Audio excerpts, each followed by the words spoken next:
El sentido del sufrimiento. El tercer modo de encontrarle un sentido a la vida es a través del sufrimiento.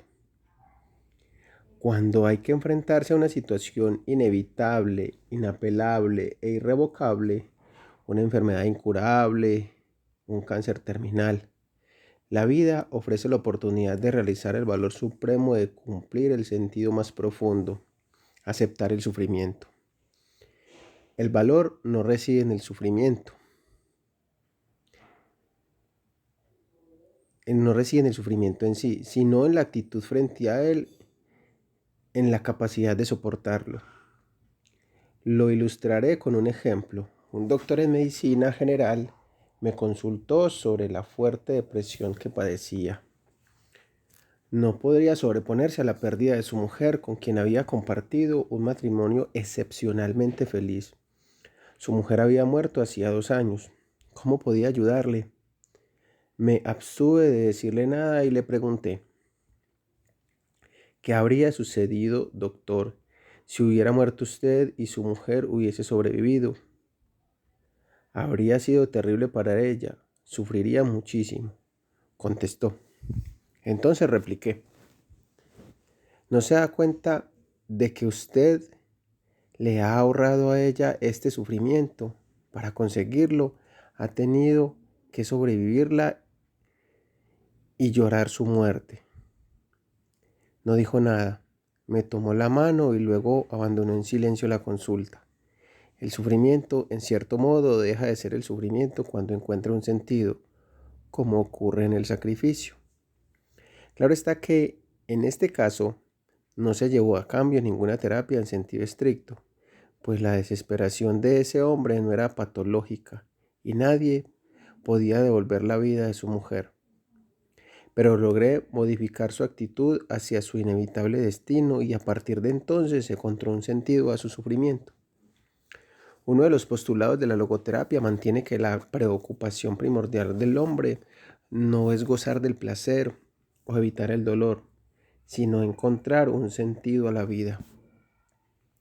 Y en esas condiciones el hombre está dispuesto a aceptar el sufrimiento si el sufrimiento tiene sentido. Pero quisiera dejar también claro que el sufrimiento no es necesario para otorgar sentido a la vida. El sentido es posible sin sufrimiento. Para que el sufrimiento confiera un sentido ha de ser inevitable, completamente necesario. El sufrimiento evitable debe combatirse con los remedios oportunos. No hacerlo sería masoquismo, no heroísmo. La psicoterapia tradicional tiende a restaurar en la persona la capacidad para el trabajo y el disfrute de la vida. Esos objetivos que los comparte la logoterapia. Pero va más allá al pretender que el paciente recupere su capacidad de sufrir, si fuese necesario, para poder encontrar el sentido del sufrimiento. En este contexto, Edith Weishaupt, profesor de psicología de la Universidad de Georgia, en un artículo sobre logoterapia, defiende que nuestra actual filosofía de la higiene mental insiste en la idea de que las personas deberían ser felices y por ello a la infelicidad se le ve como un desajuste. Este sistema de valores frente a la inevitable infelicidad podría ser responsable del incremento de desdicha que causa no ser plenamente feliz.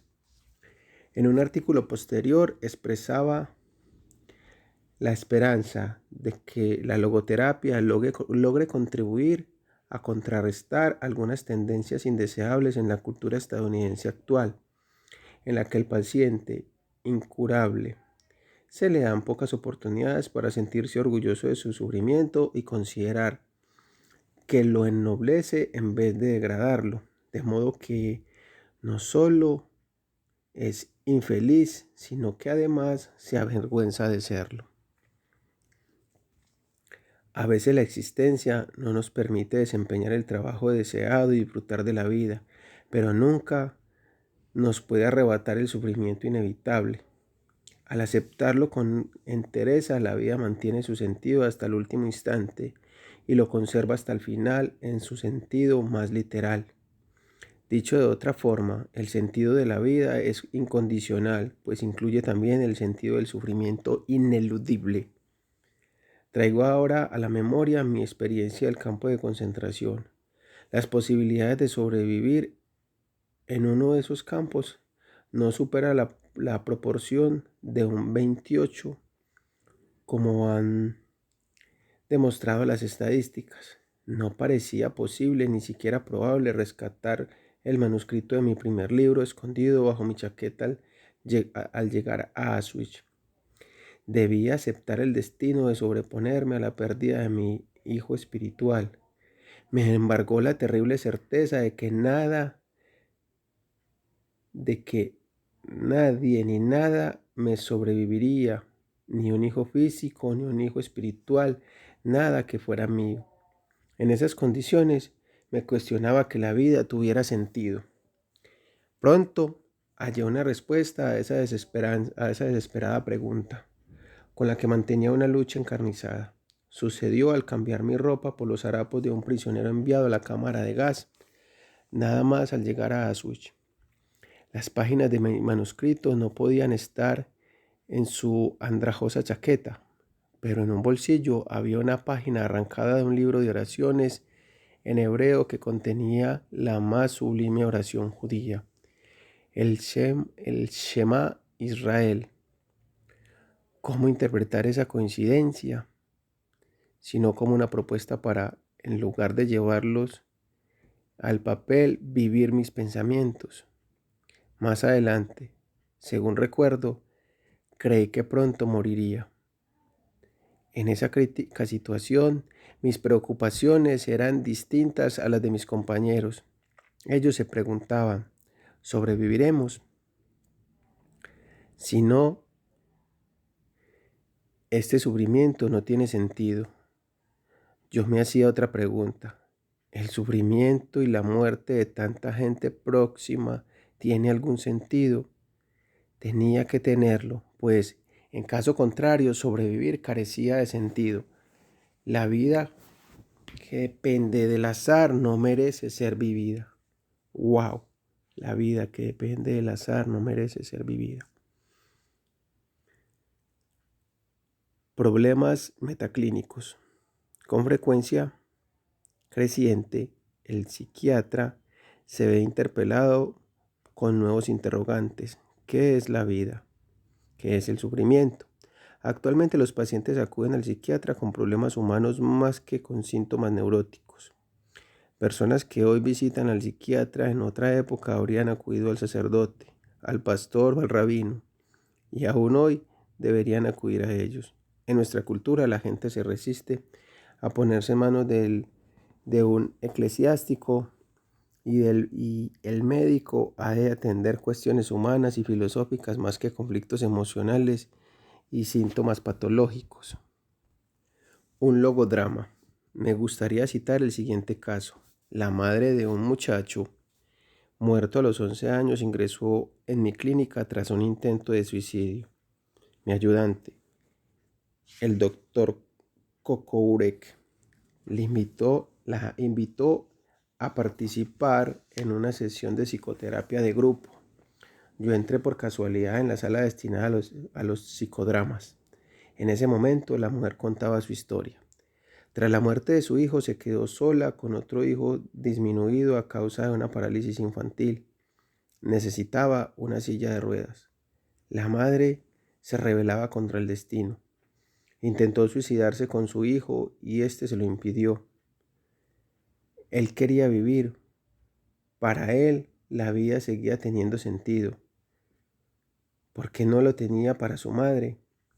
¿Cómo encontrar el sentido de su vida? ¿Cómo podríamos ayudarle a encontrarlo y ser conscientes de él? Improvisando, participé en el debate. A otra mujer del grupo le pregunté la edad. 30, contestó. Le repliqué. No, usted no tiene 30, sino 80 años. Está moribunda en su cama y recuerda su pasado. Una vida sin hijos, pero repleta de éxitos económicos y prestigio social.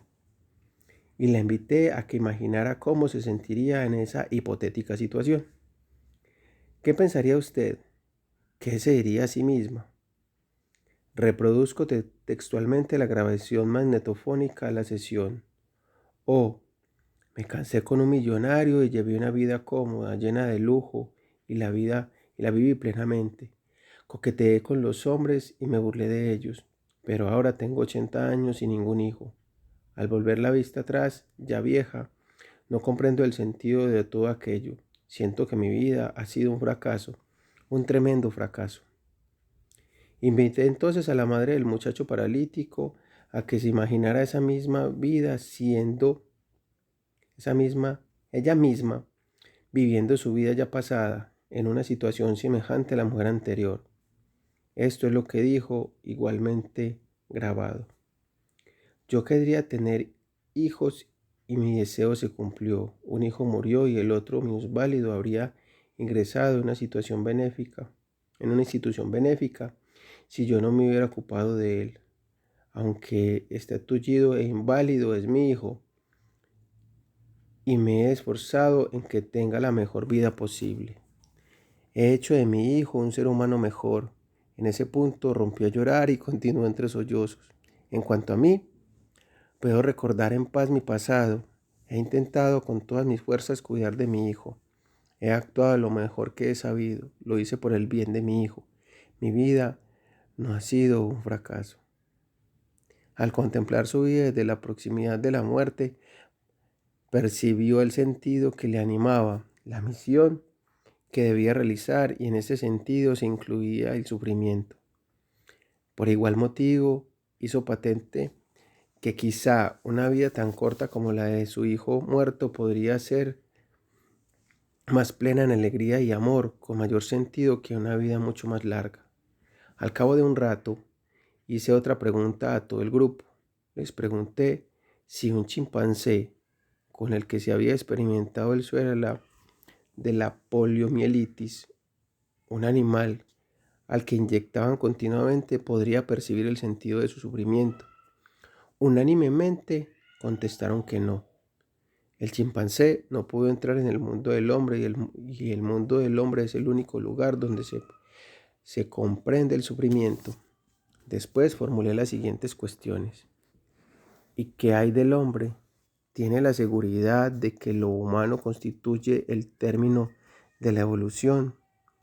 ¿No es concebible otra dimensión, un mundo más allá del mundo del hombre? Un mundo donde la pregunta sobre el sentido del sufrimiento obtenga una respuesta.